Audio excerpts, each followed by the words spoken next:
So ano nang nangyayari sa ating mundo ngayon mga sangkay? Bakit ganito na po kadelikado itong mga kaganapan sa iba't ibang mga bansa?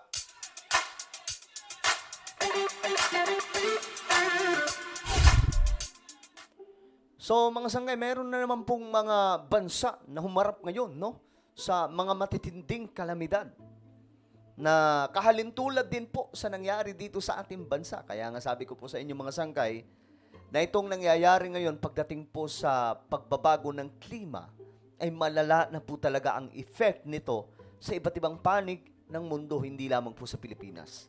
Alright? Pag-usapan po natin yan, international update po tayo sa mga hindi pa po nakakapag-subscribe dito sa ating channel. Alam nyo na po, makikita nyo po yung subscribe button sa ibaba. Pindutin nyo lamang po yan, tapos i-click nyo yung bell at i-click nyo po yung all. Alright? Napakadali lamang po yan mga sangkay. Sa mga nanonood po sa Facebook, i-follow nyo po yung ating Facebook page. At sa mga solid sangkay pala na nanonood ngayon, mag-comment po kayo sa ibaba ng hashtag solid sangkay kasama po ang inyong mga lugar para magkakilala po tayo dito sa YouTube. Alright. Ito na nga po ang nangyari mga sangkay. Malaysia, Thailand, humarap daw po sa mga extreme na mga baha. Yan o, flood in Malaysia, Thailand, cause. Ito, marami daw po ang in-evacuate. Marami po ang inilikas mga sangkay dahil po dito sa matinding pananalasa at marami din pong kabahayan at talagang namang giniba nitong mga malalakas na pagbaha. So panoorin po natin ang balitang ito. Moving on, 4 people have died and over 122,000 people have been displaced in Malaysia after... Grabe. So libo-libo. Ano to? Tens of thousands.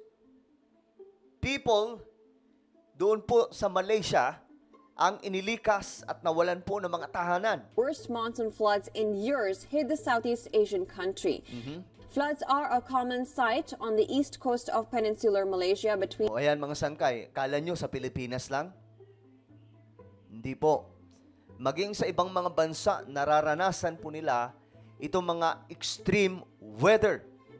Actually mga sangkay, hindi lamang po ganito. Sa kabilang dako naman na epekto ng climate change, mayroon pong heat wave. Yung init na grabe mga sangkay ng panahon. I think nararamdaman po yan some part of Europe. Pero, ito ang malala mga sangkay. Sa Asia naman, yung South Korea, North Korea, maging ang China, humarap po sila sa isang bagyo ng yelo. O kaya mga sangkay, kung tawagin ito, snowstorm. Ganyan na po kalala ang sitwasyon ngayon ng ating planeta, mga sangkay. Kaya nga po, medyo nakakabahala po ito kasi wala pong ginagawang aksyon itong maraming mga leader sa ating planeta.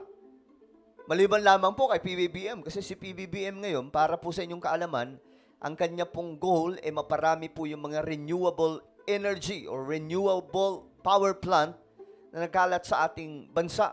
Kagaya po ngayon mga sangkay, nagpapatayo na po ang Terra Solar doon po sa Nueva Ecija. Ito po ay ang pinakamalaki o pinakamalawak na solar sa buong mundo with battery storage.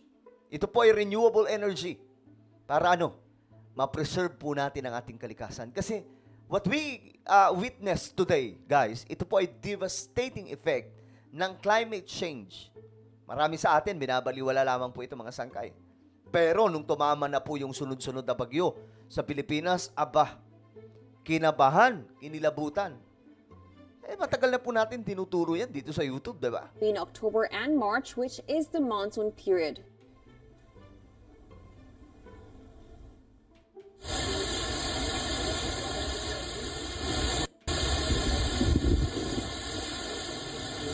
Grabe yung baha, oh.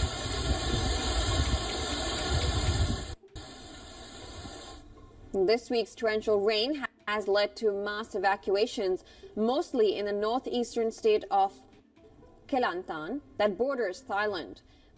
Ito sa Thailand naman to, mga sangkay. Malaysia's Kelantan and Terengganu remains the worst hit regions. Grabe, ang taas ng tubig, oh. Alam mo, naging ilog po yung kalsada na yan. It is not just Malaysia battling floods, but Thailand as well. Malaysia, ito naman The rescue Thailand. teams are toiling hard to deliver food and relief supplies in flood-stricken areas for the fourth day in a row. Grabe. The death toll from flooding in southern Thailand has risen to at least 9. 9 na po ang sumakabilang buhay. So, ito na po yung epekto ngayon mga sangkay ng climate change. Tayo mga sangkay, tayo mga Pilipino, alamin po talaga natin lagi. Buti nga, ngayon nakapagpahinga po tayo saglit, di ba? Pero mga sangkay, ang pagkakalam ko, yung ibang mga lugar ngayon sa Pilipinas, kahit wala po tayong bagyo, binabaha po sila. Ganyan na po ka-abnormal ngayon ang ating planeta, mga sangkay. Pero mo, walang bagyo, pero grabe po yung baha.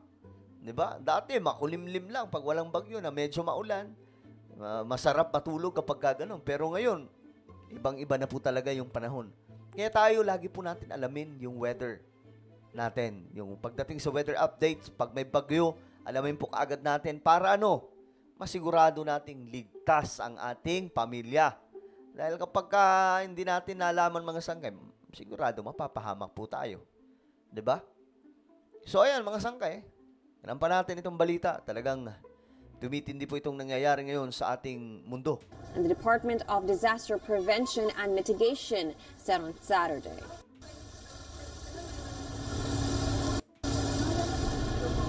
Grabe yung rescue operation, no? ก็พยายามเก็บคือเก็บเราก็เก็บทุกอย่างไว้ก่อนแล้วอะค่ะแต่บางสิ่งบาง We tried to save everything we could.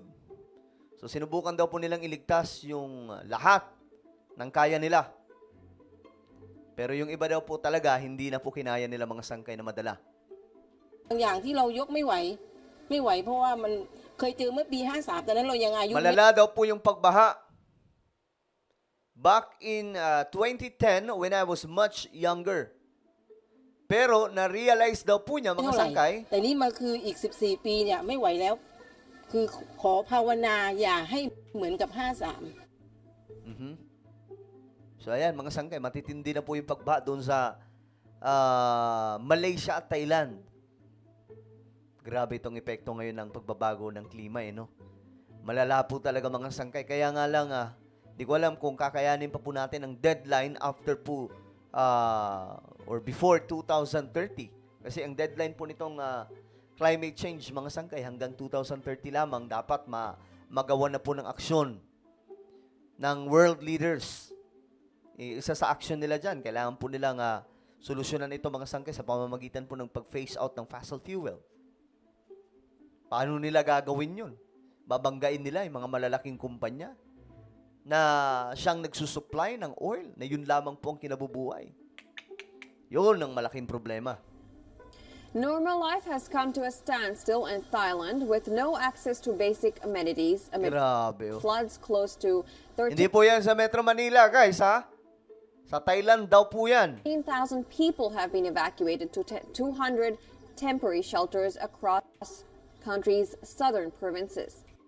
Thailand's meteorological department has warned of heavy rain, flash floods, and waves up to 3 Parang Pilipinas lang din po yung Thailand, no? meters high across 9 southern provinces due to strong monsoons.